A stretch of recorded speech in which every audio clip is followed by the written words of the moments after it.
Dime lo que, Captain Zevin here, back at it again, starting the new year 2022 with some One Piece content. And what better way than a controversial topic, my top 30 strongest characters in One Piece right now. But before you hear the list, make sure you like and subscribe. And at the end of the video, make sure to comment, share this video, and in the comment section, give me your top 30 or your top 10 or top 15, whatever you want to do. Let me know how you guys feel about where all these characters stack up. Did I forget somebody important?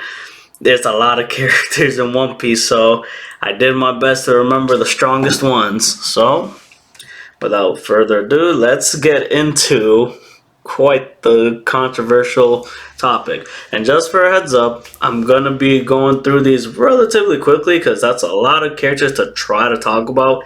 I'm not trying to do a half-hour video, so just gonna kind of go through it, and closer to like 15 and up, I'll start slowing down and talking about why I feel certain things. So, number 30 through 26 is from in ascending order. Is Cracker at 30, Jinbei 29, Hancock 28, Doflamingo 27, and Prospero 26. I feel like those guys are still very, very powerful, just not as powerful as what we've seen in Wano or some other characters that are yet to make a full appearance or that have shown just better feats, better capabilities. I think that's a pretty solid bottom of my list. And I remembered this, I had forgotten someone, so I actually have an extra one at the bottom. But for a 31, I actually have Jack. So that's where my list lies, down there.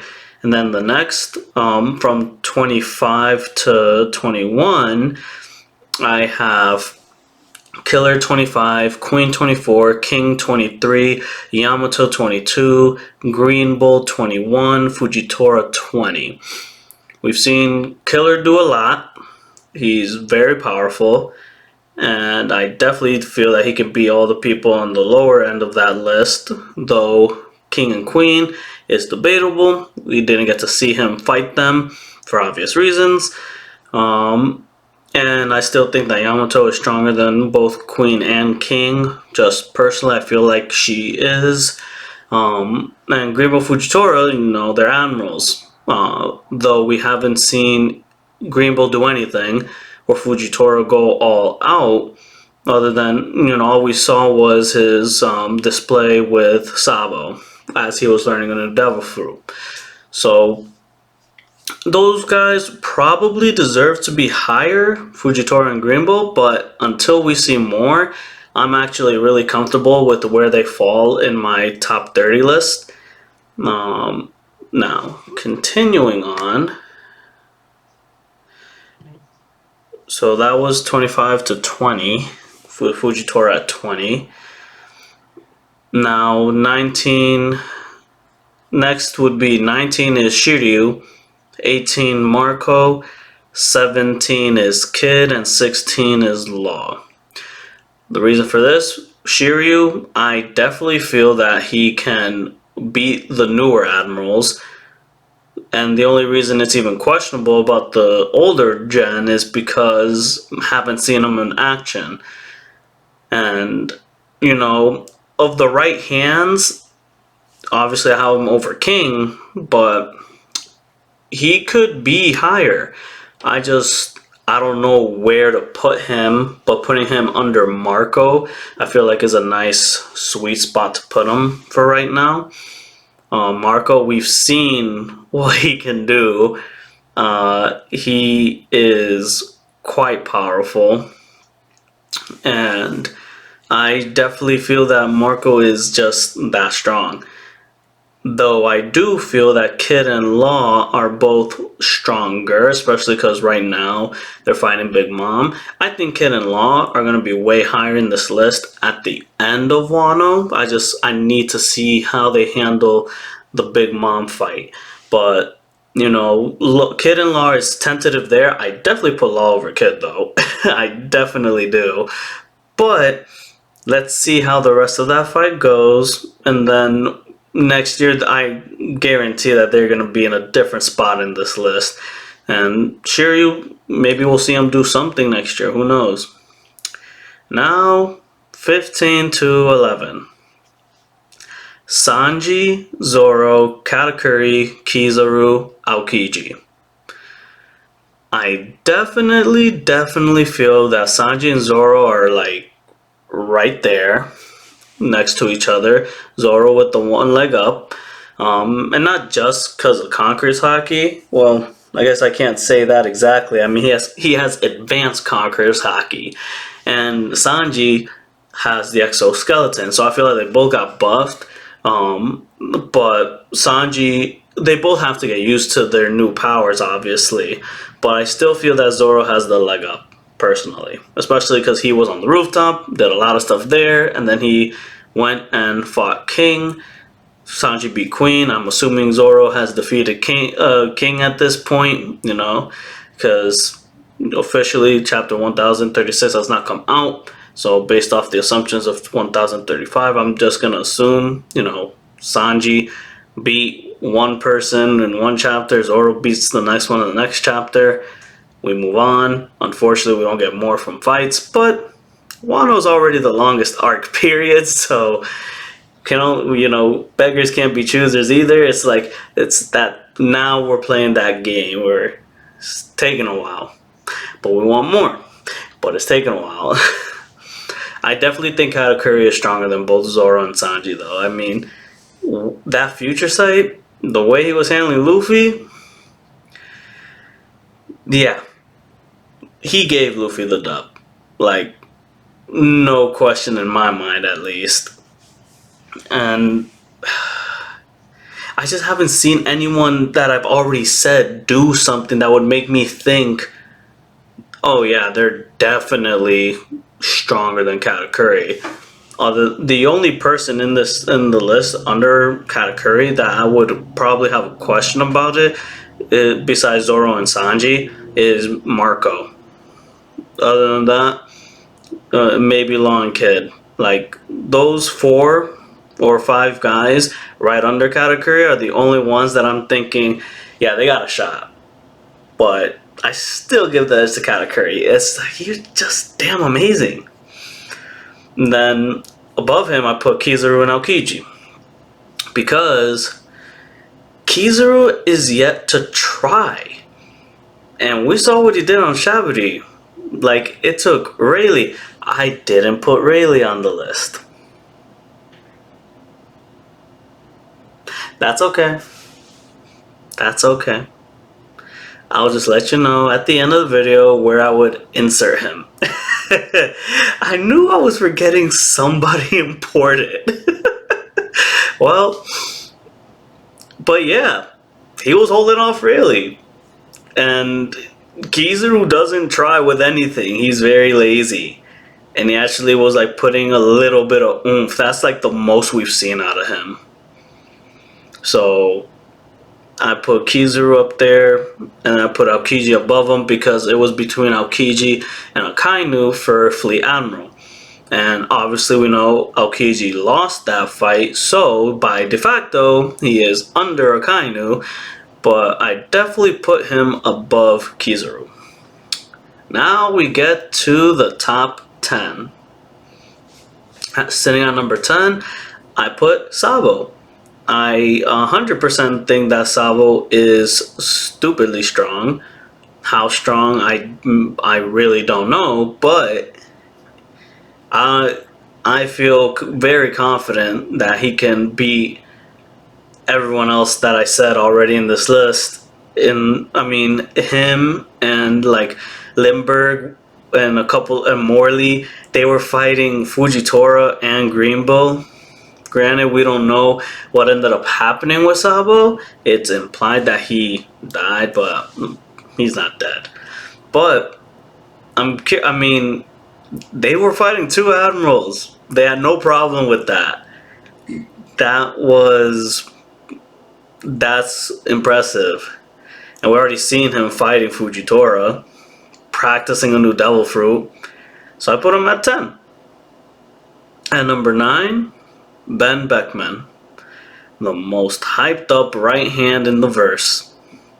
And it sucks because I wanted to put Lucky Roo and Yasop on this list, but I wouldn't know where to put them, and it just feels unfair, which is why I left the other two out.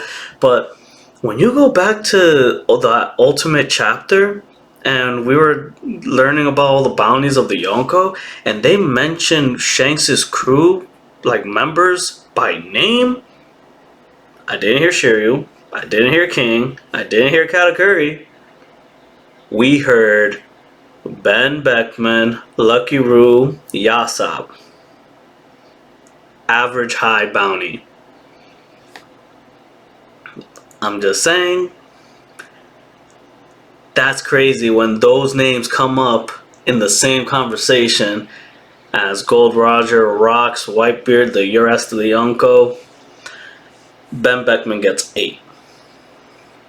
And now, from this is, if you couldn't tell, now we're gonna get to like the heads of groups now. And at number 8, I put Luffy. I definitely think he is on par with these top ranking people, but he's still the entry point. He is the weakest one for now. The next arc, that will drastically change. But he's there. Our boy is there. Luffy number 8. 8 strongest in the verse. Very, very, very few people I would put over Luffy. He deserves it. Next, I put his papa. I put Dragon right above him because we don't know what he can do, but again, he's the head of his group, so that's why I would put him at the lowest besides Luffy because he is now entering this tier. So I put Dragon there. After Dragon, I would put Akainu. Definitely think Akainu is definitely that powerful.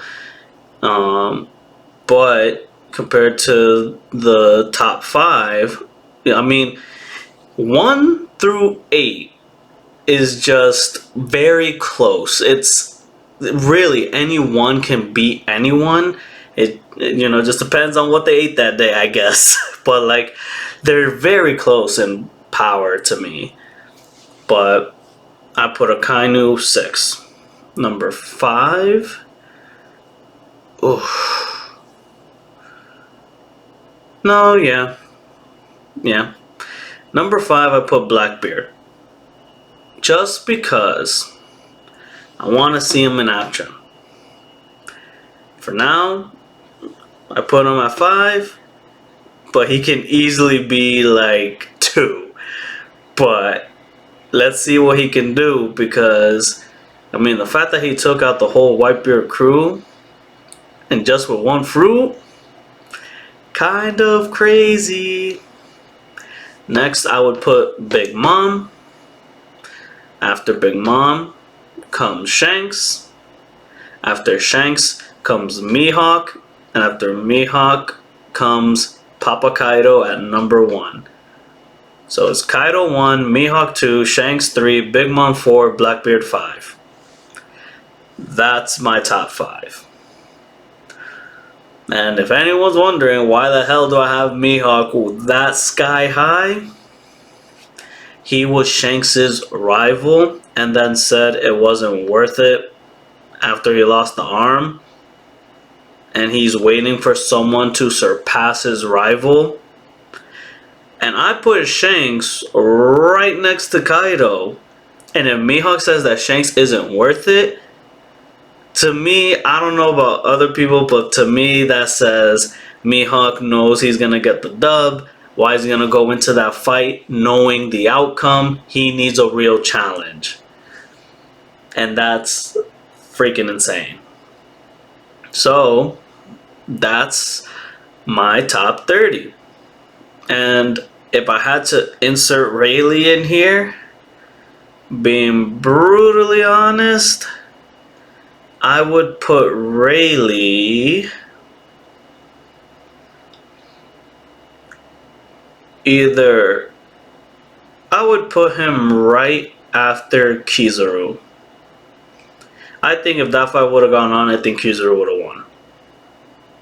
Personally. But it wasn't going to be worth it. So I put Rayleigh right under Kizaru. That's my low ball. If I want to highball it, I put him between Luffy and Ben Beckman. So between 8 and 9. Or if it's between Kizaru and Cat, then that's between 12 and 13. That's where I would put Rayleigh. One of those two spots. But yeah.